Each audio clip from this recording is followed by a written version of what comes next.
Hey, how's it going guys, Chris here, and today I'm going to be talking all about my general opinions and first impressions on Infinite Warfare's multiplayer beta. I'm going to be telling you what it's like to play, and of course make a bunch of comparisons to other past titles too.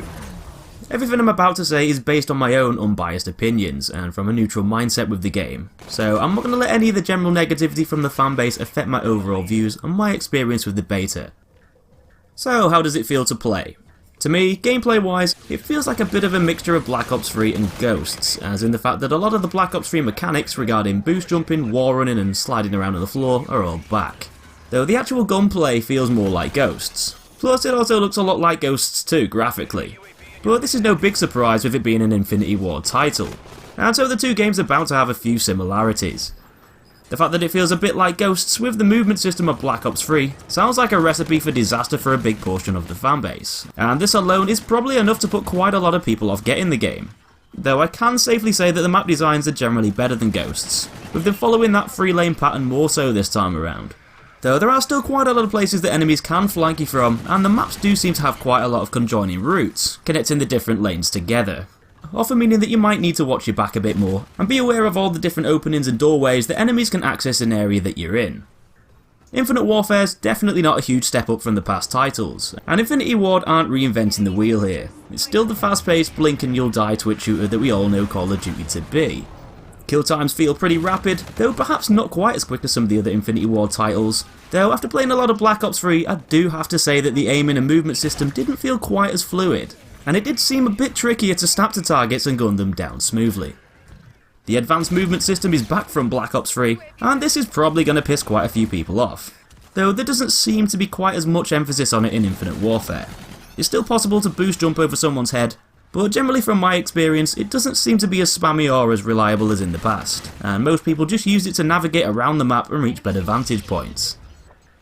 Another thing that's had some clear inspiration from Black Ops 3 is the whole new rig system, which is essentially Infinite Warfare's version of specialists. The rig's characters themselves are pretty generic, and although some of their designs do look quite cool, they lack any sort of personality that the Black Ops 3 specialists had, as they all look and feel pretty similar to each other, despite them having their own specific bonuses.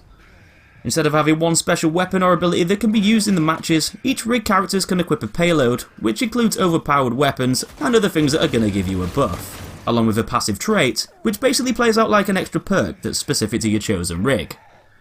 The payload weapons are really powerful, maybe a little bit too powerful for my liking, as they're extremely easy to kill with and die by, and although they do make you feel like a badass, they can feel a bit cheap at times, especially coming from Black Ops 3, where the specialist weapons at least required a little bit of skill to kill properly. The level of customization in Infinite Warfare has definitely been expanded, and there's tons of options to create a loadout to really cater for your specific needs. Infinity Ward have gone a bit perk happy this time around, with a bunch of them being tied to whichever rig you pick, but also perks that are given via weapon variants also, and that's not even including the standard perks that you can pick either.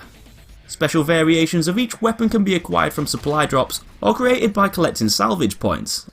Different variants come with a rarity rank, and the higher the rarity, generally the better perks. The fact that these weapons can be essentially unlocked with in-game currency gets a big thumbs up from me, as the only way to get hold of unique weapons and variants in the past few games is by getting really lucky with supply drops, and this is no longer a problem anymore. The weapon variants themselves I think are quite a nice feature. They help give players something to work towards, plus add more variety when building your desired loadout. Now graphics wise, although I wouldn't say the graphics are bad in any way, they definitely didn't have any kind of wow factor either, and if anything, I thought that they actually looked a bit worse than Advanced Warfare's and Black Ops 3's. With a lot of the textures looking flat and lifeless, along with the other games having generally better lighting and shadows.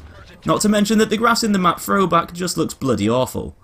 Although a game shouldn't be judged entirely on their graphics, they are an important aspect for a lot of gamers in this day and age, and should at least be on par with the past titles. So overall, I've got to say, I did enjoy the Infinite Warfare beta, but it didn't exactly blow me away either. Although to me it felt like a mismatch of Ghosts and Black Ops 3, I like the multiplayer more than Ghosts, but probably not quite as much as Black Ops 3. I wouldn't say it's bad, there is some fun to be had here, and I'm looking forward to getting my hands on the full version when it comes out. It still feels fast and frantic, with a load of new toys to play around with, and because the loadout customization has been amped up to 11, this adds much more variety in what we can choose, giving us even more options to fine tune our classes to fit to our own playstyles. Though on the face of it, I should warn anyone that doesn't like the sci-fi elements or boost jumping wall running mechanics from the past couple of titles, Infinite Warfare isn't shying away from them, and anyone who doesn't like these kind of things are probably going to be pretty disappointed. It doesn't really bother me, though I know a lot of people really hate these mechanics and themes, and they're not going away just yet. Anyway, that's pretty much it for this video. If you played the Infinite Warfare beta, let me know in the comments what you think of it. Be sure to like and subscribe for more gaming content in the future. I'm going to be covering more on Call of Duty, and kicking off a brand new set of Battlefield 1 weapon guides, so make sure you stay tuned and check those out soon. Thanks for watching guys, take it easy, and I'll see you in the next one.